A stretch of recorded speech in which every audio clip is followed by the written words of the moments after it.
Assalamualaikum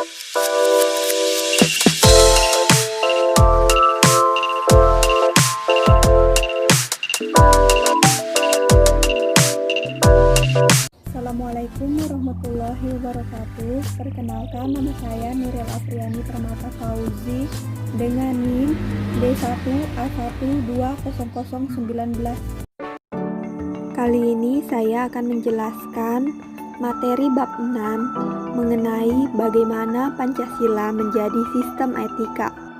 Istilah etika berasal dari bahasa Yunani ethos yang artinya tempat tinggal yang biasa, padang rumput, kandang, kebiasaan, adat, watak, perasaan, sikap, dan cara berpikir.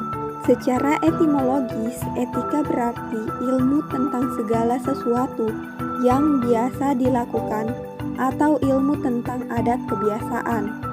Etika berkaitan dengan kebiasaan hidup yang baik, tata cara hidup yang baik, baik pada diri seseorang maupun masyarakat. Etika sama maknanya dengan moral. Aliran etika yang dikenal dalam bidang filsafat meliputi etika keutamaan, teologis, dan deontologis. Etika keutamaan atau etika kebijakan adalah teori yang mempelajari tentang keutamaan, virtue artinya mempelajari tentang perbuatan manusia itu baik atau buruk. Etika teologis adalah teori yang menyatakan bahwa hasil dari tindakan moral menentukan nilai tindakan atau kebenaran tentang dan dilawankan dengan kewajiban. Dalam etika Pancasila terkandung nilai-nilai ketuhanan, kemanusiaan, persatuan, kerakyatan, dan keadilan. Kelima nilai ini membentuk perilaku manusia Indonesia dalam semua aspek kehidupannya. Alasan Pancasila sebagai sistem etika yaitu: pertama, dekadensi moral yang melanda kehidupan masyarakat, terutama generasi muda yang tidak mendapat pendidikan karakter yang memadai, dihadapkan pada pluralitas nilai yang melanda Indonesia sebagai akibat globalisasi sehingga mereka kehilangan arah. Kedua, korupsi akan merajalela karena para penyelenggara negara tidak memiliki rambu normatif dalam menjalankan tugasnya. Ketiga, kurangnya rasa perlu berkontribusi dalam pembangunan melalui pembayaran pajak. Hal tersebut terlihat dari kepatuhan pajak yang masih rendah, padahal peranan pajak dari tahun ke tahun semakin meningkat dalam membiayai APBN. Keempat, pelanggaran hak-hak asasi manusia atau HAM dalam kehidupan bernegara di Indonesia ditandai dengan melembahnya penghargaan seseorang terhadap hak pihak lain. Kasus pelanggaran HAM yang dilaporkan di berbagai media seperti penganiayaan, penelantaran anak, kekerasan dalam rumah tangga, dan lain-lain. Kelima, kerusakan lingkungan yang berdampak terhadap berbagai aspek kehidupan manusia seperti kesehatan, kelancaran penerbangan, global warming, perubahan cuaca, dan lainnya, menunjukkan bahwa kesadaran terhadap nilai Pancasila sebagai sistem etika belum mendapat tempat yang tepat di hati masyarakat. Masyarakat Indonesia dewasa ini cenderung memutuskan tindakan berdasarkan sikap emosional tanpa memikirkan dampak yang ditimbulkan dari perbuatannya. Menggali sumber historis, sosiologis, politis tentang Pancasila sebagai sistem etika. Pertama, simbol historis. Pancasila sebagai sistem etika terjadi pada zaman Orde Lama, Orde Baru, dan pada masa reformasi. Dua, sumber sosiologis. Sumber sosiologis Pancasila sebagai sistem etika dapat ditemukan dalam kehidupan masyarakat berbagai etnik di Indonesia. Misalnya orang Minangkabau dalam hal bermusyawarah memiliki prinsip bulat air oleh pembuluh, bulat kata oleh mufakat. Tiga, sumber politis. Sumber politis Pancasila sebagai sistem etika terdapat dalam norma-norma dasar sebagai sumber penyusunan berbagai peraturan perundang-undangan di Indonesia. Membangun argumen tentang dinamika dan tantangan Pancasila sebagai sistem etika.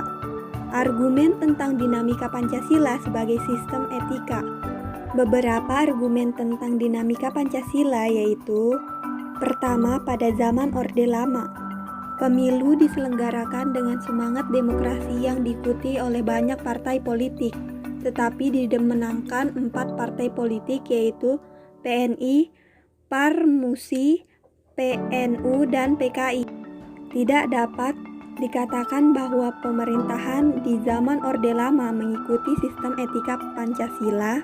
Bahkan ada tudingan dari pihak Orde Baru bahwa pemilihan umum pada zaman Orde Lama dianggap terlalu liberal karena pemerintahan Soekarno menganut sistem demokrasi terpimpin yang cenderung otoriter.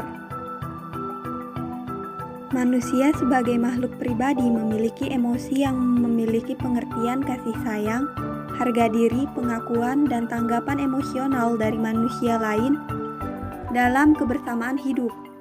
Manusia sebagai makhluk sosial memiliki tuntutan kebutuhan yang makin maju dan sejahtera yang hanya dapat terpenuhi melalui kerjasama dengan orang lain baik langsung maupun tidak langsung. Sistem etika Pancasila pada era reformasi tenggelam dalam euforia demokrasi. Namun seiring dengan perjalanan waktu disadari bahwa demokrasi tanpa dilandasi sistem etika politik akan menjurus pada penyalahgunaan kekuasaan serta Machiavellisme atau menghalalkan segala cara untuk mencapai tujuan. Argumen tentang tantangan Pancasila sebagai sistem etika. Pertama, tantangan terhadap sistem etika Pancasila pada zaman Orde Lama berupa sikap otoriter dalam pemerintahan sebagaimana yang tercermin dalam penyelenggaraan negara yang menetapkan sistem demokrasi terpimpin. Kedua, tantangan pada sistem etika Pancasila pada zaman Orde Baru terkait dengan masalah NKK, yaitu nepotisme, kolusi, dan korupsi yang merugikan penyelenggaraan negara. Ketiga, tantangan terhadap sistem etika Pancasila pada era reformasi berupa euforia kebebasan berpolitik sehingga mengabaikan norma-norma moral. Misalnya munculnya anarkisme yang memaksakan kehendak dengan mengatasnamakan kebebasan berdemokrasi. Mendeskripsikan esensi dan urgensi Pancasila sebagai sistem etika. Pertama, esensi Pancasila sebagai sistem etika. Hakikat Pancasila sebagai sistem etika terletak pada hal-hal sebagai berikut. Pertama, hakikat sila ketuhanan terletak pada keyakinan bangsa Indonesia bahwa Tuhan sebagai penjamin prinsip-prinsip moral. Kedua, hakikat sila kemanusiaan terletak pada actus humanus, yaitu tindakan manusia yang mengandung implikasi dan konsekuensi moral yang dibedakan dengan actus homini, yaitu tindakan manusia yang biasa. Ketiga, hakikat sila persatuan terletak pada kesediaan untuk hidup bersama sebagai warga bangsa yang mementingkan masalah bangsa di atas kepentingan individu atau kelompok. Keempat, hakikat sila kerakyatan terletak pada prinsip musyawarah untuk mufakat. Kelima, hakikat sila keadilan sosial bagi seluruh rakyat Indonesia, perwujudan dari sistem etika yang tidak menekankan pada kewajiban semata atau deontologis atau menekankan pada tujuan belaka teologis, tetapi lebih menonjolkan keutamaan atau virtue etis yang terkandung dalam nilai keadilan. 2. Urgensi Pancasila sebagai sistem etika. Hal-hal penting yang sangat urgen bagi pengembangan Pancasila sebagai sistem etika yaitu: pertama, meletakkan sila-sila Pancasila sebagai sistem sumber norma. Kedua, Pancasila memberi guidance bagi setiap warga negara sehingga memiliki orientasi. Ketiga, Pancasila sebagai sistem etika dapat menjadi dasar analisis. Keempat, Pancasila menjadi filter untuk menyaring pluralitas di masyarakat. Pancasila sebagai sistem etika adalah cabang filsafat yang dijabarkan dari sila-sila Pancasila untuk mengatur perilaku kehidupan bermasyarakat, berbangsa, dan bernegara di Indonesia.